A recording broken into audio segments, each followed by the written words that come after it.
Jalan-jalan utama ibu kota lumpuh akibat unjuk rasa ribuan buruh memperingati Hari Buruh Sedunia. Polisi menetapkan 41 tersangka kasus kerusuhan Pilkada Tuban, 7 diantaranya menjadi tersangka provokator kerusuhan.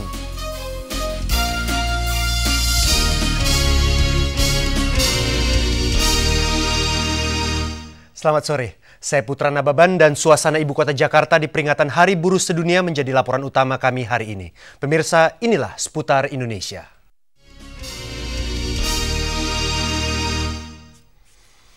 Pemirsa, ribuan buruh hari ini menggelar aksi unjuk rasa yang nyaris melumpuhkan ibu kota. Sebelum membubarkan diri, ribuan buruh berkumpul di depan Istana Merdeka Jakarta.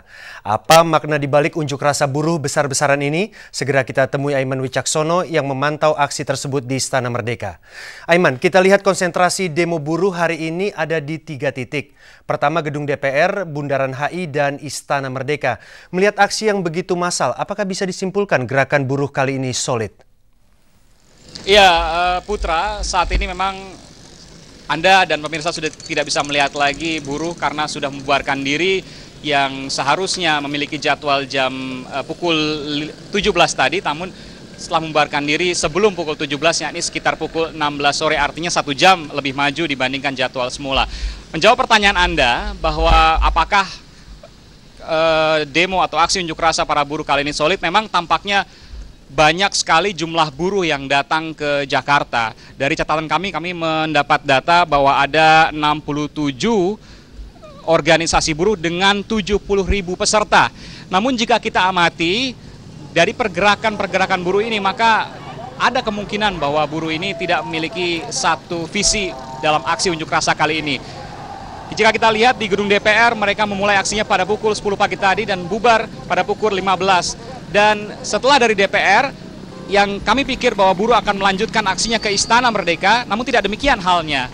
Buruh yang berunjuk rasa di DPR langsung membubarkan diri pada pukul 15 sore tadi. Artinya mereka tidak sempat bertemu dengan kawan-kawan buruh lainnya di Istana Merdeka dan juga di Bundaran Hotel Indonesia yang sempat berunjuk rasa sejak pukul 10 hingga pukul 16 sore tadi. Artinya bahwa dari 3 titik ini mereka memiliki agenda sendiri-sendiri, tidak bertemu di satu titik, dan ada kemungkinan bahwa aksi buruh pada kali ini walaupun banyak namun memiliki lebih dari satu agenda yang tidak sama antara satu titik dengan titik lainnya. Putra. Oke, baik, mungkin agenda berbeda tapi waktu pelaksanaan demonstrasi itu bersamaan, yaitu hari ini. Dari aksi tadi, apa yang bisa kita proyeksikan dari hari ini terkait dengan kontroversi revisi Undang-Undang Tenaga Kerja Nomor 13 Tahun 2003? Ya, Putra, memang sebagian besar buruh di 3 titik Jakarta hari ini menuntut pembatalan revisi rancangan Undang-Undang Nomor 13 Tahun 2003 tentang ketenagakerjaan yang saat ini masih mengambang dibahas. Para buruh meminta agar sama sekali Undang-Undang Nomor 13 Tahun 2003 ini tidak perlu direvisi, namun dibiarkan begitu saja. Sementara dari pihak pengusaha yang juga tidak kalah kuatnya menginginkan agar revisi tetap dijalankan. Dan sampai saat ini Presiden Susilo Bambang Yudhoyono terakhir memberikan satu solusi untuk membicarakan tripartit antara pemerintah dan pengusaha serta buruh untuk membicarakan masalah undang-undang revisi ini. Namun para buruh tetap menolaknya. Kembali ke Anda, Putra. Baik, Aiman Wicaksono, terima kasih dari depan Istana Merdeka. Selamat bertugas kembali. Pemirsa, Jakarta hari ini lumpuh. Demo ribuan buruh yang memperingati Hari Buruh Internasional dipusatkan di 3 lokasi, di Gedung DPR MPR, Bundaran HI, dan Istana Negara. Demo berlangsung damai, massa membubarkan diri setelah Jakarta diguyur hujan lebat sore tadi.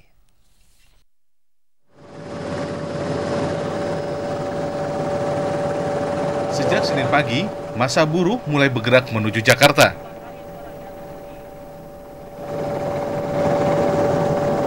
Tak seperti biasanya di hari Senin pagi, jalanan ibu kota relatif lengang.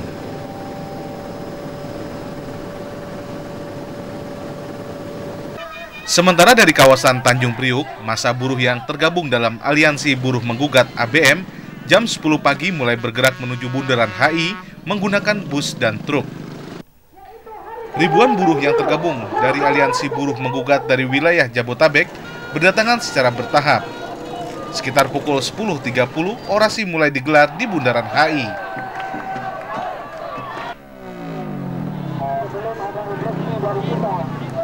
Padatnya konsentrasi massa membuat kawasan ini tidak bisa dilalui kendaraan. Massa terlihat sepanjang 1 km dari sekitar Bundaran HI menuju Tamrin dan Jalan Sudirman.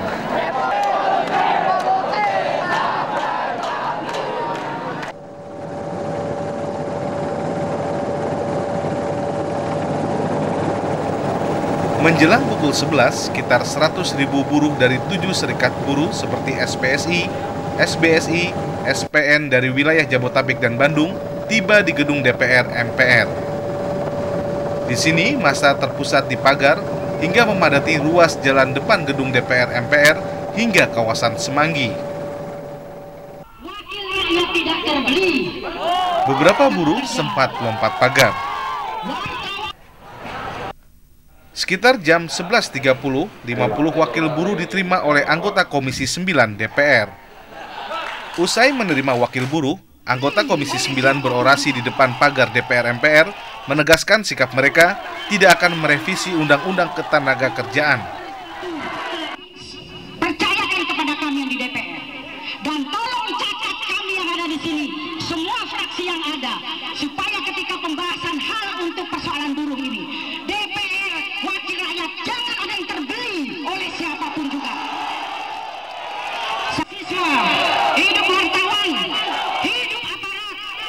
Ribuan buruh kemudian bergerak dari Bundaran HI menuju Istana Negara Jakarta dengan berjalan kaki untuk bergabung dengan aliansi buruh lainnya. Sepanjang Jalan Tamrin yang dilalui massa buruh, sejumlah perkantoran dan hotel dijaga ketat petugas keamanan. Sesampainya di depan istana, massa buruh dihadang oleh pagar betis pasukan keamanan. Mereka kemudian berorasi. Massa membubarkan diri saat hujan deras mengguyur seputar Istana Negara. Mereka kembali ke parkir timur Monas untuk kembali ke tempat masing-masing menggunakan truk dan bus. Tim Liputan RCTI melaporkan. Pemirsa, sejumlah ruas jalan ibu kota lainnya kembali normal setelah unjuk rasa buruh bubar sore tadi. Berikut pantauan RCTI bersama pilot Ibtu Deni dari Polairut Mabes di sejumlah titik yang sepanjang hari tadi menjadi pusat konsentrasi massa buruh.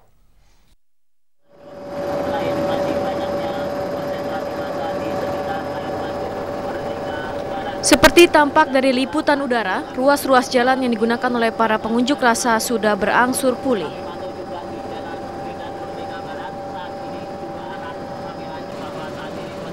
Para pengunjuk rasa yang terkonsentrasi di depan istana sudah membubarkan diri sekitar pukul 4 sore.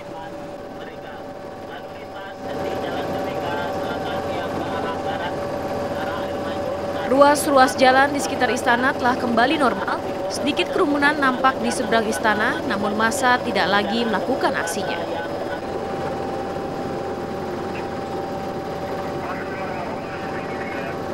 Demikian juga di kawasan Bundaran HI.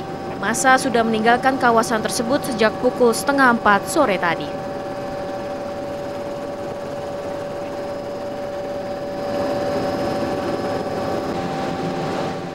Sementara ruas jalan di sekitar gedung MPR DPR, baik di Jalan Gatot Subroto maupun di ruas jalan tol yang siang tadi dipenuhi ribuan massa buruh, sudah kembali lancar. Tidak seperti hari biasanya, kedua ruas jalan baik tol maupun arterinya dalam keadaan lancar.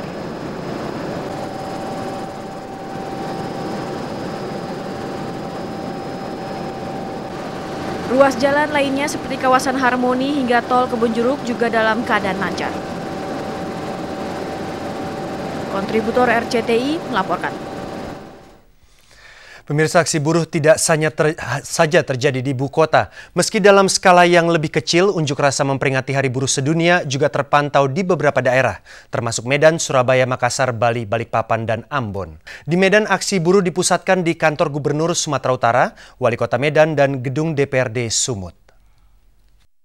Dengan peringatan Hari Buruh Internasional 1 Mei hari ini, sebagian buruh seperti yang dijanjikan melakukan aksi turun ke jalan untuk menyampaikan aspirasi mereka agar pemerintah dan DPR RI menolak rencana revisi Undang-Undang Nomor 13 Tahun 2003 tentang Ketenagakerjaan.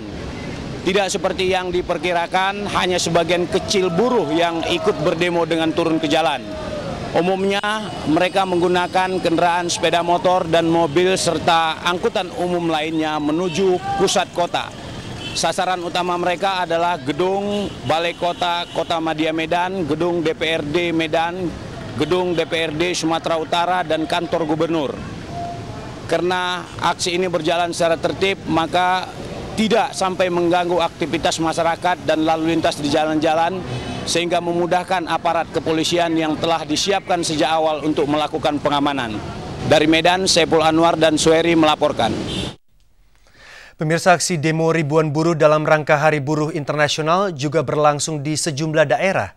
Pernyataan sikap para buruh dan sejumlah mahasiswa di daerah nyaris sama, yakni menolak revisi Undang-Undang Ketenagakerjaan Nomor 13 Tahun 2003. Bahwa di dalam sekitar 1.000 buruh dari 32 serikat pekerja di Balikpapan, Kalimantan Timur, Senin pagi melakukan apel akbar di halaman kantor wali kota bersama dengan unsur Muspida dan anggota DPRD Kota Balikpapan. Usai apel akbar, ribuan buruh ini melakukan konvoi keliling kota Balikpapan. Di Banten, ribuan buruh yang tergabung dalam Serikat Pekerja Indonesia Kabupaten Cilegon dan Serang berkumpul di alun-alun Serang sejak pukul 9 pagi untuk berangkat ke Jakarta dan bergabung dengan ratusan ribu buruh lainnya. Sebelum berangkat ke Jakarta, sejumlah koordinator serikat pekerja melakukan sweeping senjata tajam di sejumlah tas dan jaket para buruh. Hari Buruh Internasional juga diperingati ribuan buruh di Pekanbaru, Riau, dengan berunjuk rasa di DPRD dan kantor Gubernur Riau. Selain menolak revisi Undang-Undang Nomor 13 Tahun 2003, para buruh juga menuntut Hari Buruh Internasional dijadikan hari libur nasional. Sementara di Palu, Sulawesi Tengah, sejumlah aktivis mahasiswa dan LSM berunjuk rasa di sejumlah jalan protokol Kota Palu dan gedung DPRD Sulawesi Tengah memperingati Hari Buruh Internasional. Di gedung DPRD, massa yang tergabung dalam Front Buruh dan Rakyat Menggugat ini menyerahkan pernyataan sikapnya kepada anggota DPRD Sulawesi Tengah. Sementara di Ambon, Himpunan Mahasiswa Islam HMI Ambon melakukan long march keliling kota Ambon. HMI Ambon menilai Pemda Maluku selama ini tidak berani bersuara untuk menolak revisi Undang-Undang Tenaga Kerja Nomor 13 Tahun 2003. Di Denpasar, Bali, para mahasiswa merayakan Hari Buruh dengan berunjuk rasa di kantor gubernur dan DPRD Bali. Niat para mahasiswa untuk masuk ke kantor gubernur tidak berhasil karena dijaga oleh puluhan petugas Satpol PP. Dalam pernyataan sikapnya, para mahasiswa menolak status buruh kontrak dan menuntut kenaikan upah. Tim koresponden dan kontributor RCTI melaporkan. Pemirsa, aksi buruh di Surabaya diwarnai kemarahan buruh yang menangkap seorang penyusup yang diduga sebagai provokator. Laporan selengkapnya hanya di Seputar Indonesia sesaat lagi.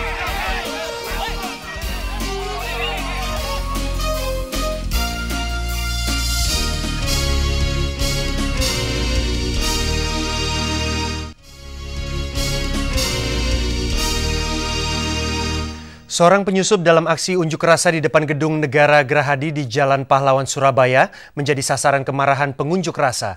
Penyusup yang diduga provokator itu akhirnya dikeroyok pengunjuk rasa hingga babak belur.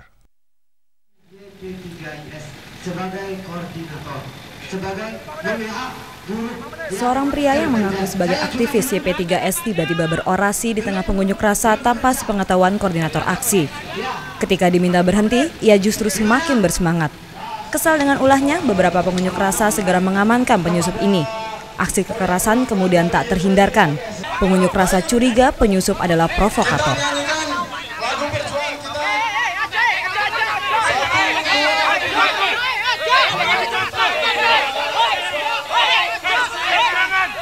Kejadian ini memancing kemarahan pengunjuk rasa yang lain. Suasana unjuk rasa berubah menjadi tak terkendali.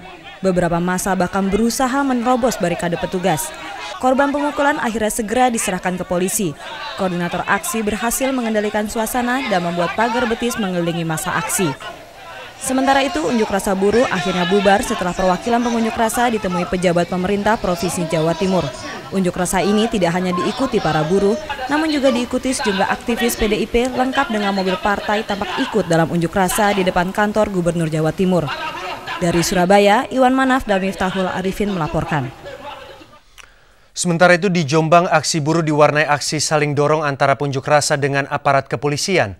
Aksi ini terjadi saat pengunjuk rasa berusaha menerobos barikade polisi untuk menghalang-halangi pengunjuk rasa masuk ke gedung DPRD.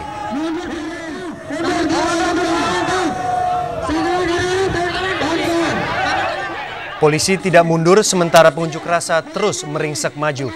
Akibatnya aksi saling dorong antara kedua belah pihak tak terhindarkan. Bentrok fisik antara kedua belah pihak masih dapat terhindar setelah sejumlah anggota DPR menemui pengunjuk rasa. Penolakan pengunjuk rasa terhadap revisi undang-undang tersebut juga diwujudkan dengan aksi teatrikal yang menggambarkan betapa sengsaranya buruh di hadapan pengusaha. Buruh dibelenggu dengan tali kanan dan kiri, kemudian mendapat pukulan beberapa kali tanpa sanggup membalasnya. Pemirsa, laporan berbagai dampak dirasakan sebagai elemen masyarakat akibat aksi unjuk rasa buruh dan kami akan hadirkan sesaat lagi.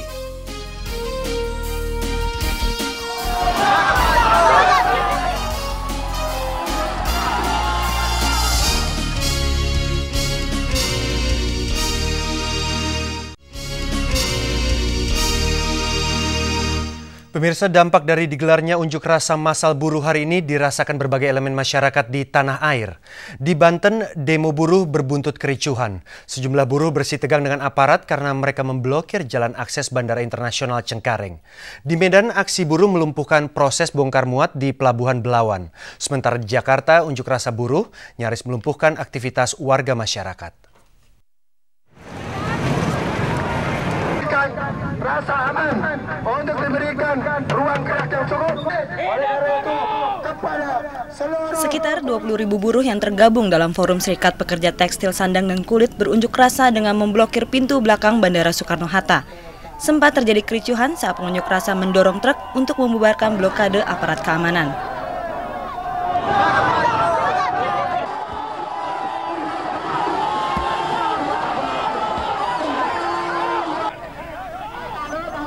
Kericuhan terjadi saat buruh terus berusaha masuk Terminal 1 Bandara yang dijaga ketat oleh aparat Polres Bandara dan Polres Tangerang. Akibatnya terjadi aksi dorong aparat dan pengunjuk rasa. Aksi sempat diredam setelah perwakilan pengunjuk rasa dari pemerintah Kota Tangerang berorasi mendukung penolakan revisi Undang-Undang Nomor 13. Akibat aksi ini, 6 jadwal keberangkatan pesawat mengalami pembatalan. Sementara di Jakarta, dampak bagi sebagian kelompok masyarakat yang mendulang rejeki dari keramaian hari ini justru bukan hari baik.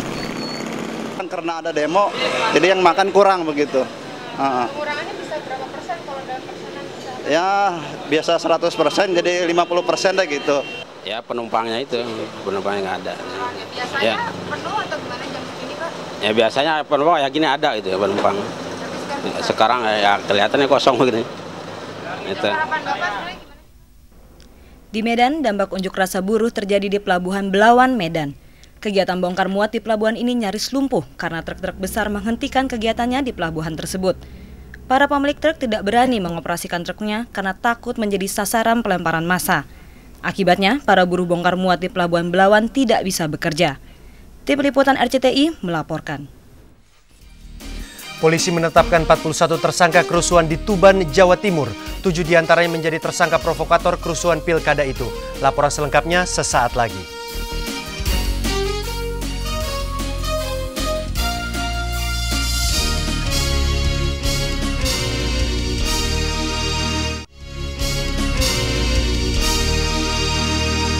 Pemirsa, polisi telah mengamankan 104 orang dalam kasus kerusuhan Pilkada Tuban, Jawa Timur Sabtu lalu. Dari 94 pengunjuk rasa yang diamankan, 41 orang ditetapkan sebagai tersangka. Wakadif Humas Mabes Polri Brigjen Polisi Anton Barul Alam mengatakan, dari 41 tersangka, 7 ditetapkan sebagai provokator pemicu kerusuhan berdasarkan bukti dan keterangan saksi. Sementara itu, kondisi dan situasi di Tuban dilaporkan telah kondusif kembali. Jam malam sudah dicabut sejak dini hari tadi. Sabtu lalu, 5.000 pendukung calon Bupati dan Wakil Bupati Tuban, Nur Nahar Hussein, dan Goh Choping yang diusung koalisi PKB dan PD Perjuangan membakar gedung KPUD, DPRD, dan aset pribadi milik Bupati Tuban, Heni Relawati dari Partai Golkar. Tim penyidik Polri kini menyelidiki siapa yang membiayai aksi ini. Polisi juga akan memeriksa Bupati Tuban, Heni Relawati, dan pasangannya Lili Suarjono, serta pasangan Nur Nahar Hussein, Goh Choping. Dan pemirsa, berakhir sudah Seputar Indonesia hari ini. Selamat sore, sampai jumpa.